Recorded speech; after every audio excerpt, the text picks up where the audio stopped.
咁啊有一個韓國好出名嘅叔叔咧，叫做金秀賢。咁啊佢拍嘅電視劇好多人睇，我都有睇，就好似你哋好中意超人同埋佢公主一樣嘅。咁但係大家最近發現咧，佢竟然同一個妹妹咧就拍緊拖，然之後呢個妹妹大個咗之後咧，因為遇到啲困難，最後死咗啦已經係，所以大家覺得呢個叔叔啊對呢個妹妹係好差嘅。咁有幾咁差咧？同大家講一講三樣嘢。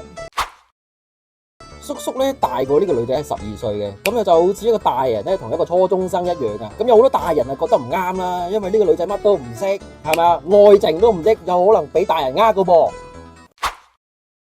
咁咧呢個女仔咧大個咗之後咧就爭咗叔叔呢個公司好多錢啊。咁啊叔叔呢個公司咧就一直喺度追佢錢啊。咁啊搞到佢壓力咧就好鬼死大啦。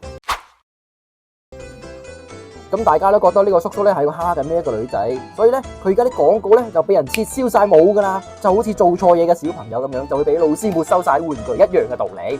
咁啊，大人而家喺度討論緊啦，年紀咁細嘅小朋友需要俾人保護嘅，就唔可以俾啲大人利用佢哋嘅單純啊，就好似學校啲大哥哥唔可以蝦小朋友一樣啊，咁係唔公平嘅。而家呢個叔叔咧仲話自己係冇做錯嘅，但係其實有好多證據咧都唔信佢嘅喎，事情其實仲喺度調查當中，但係咧我哋一定要記住啊！唔理幾咁中意人都好啊，你一定要尊重對方嘅年齡同埋感受，千祈唔好蝦人啊，知嘛？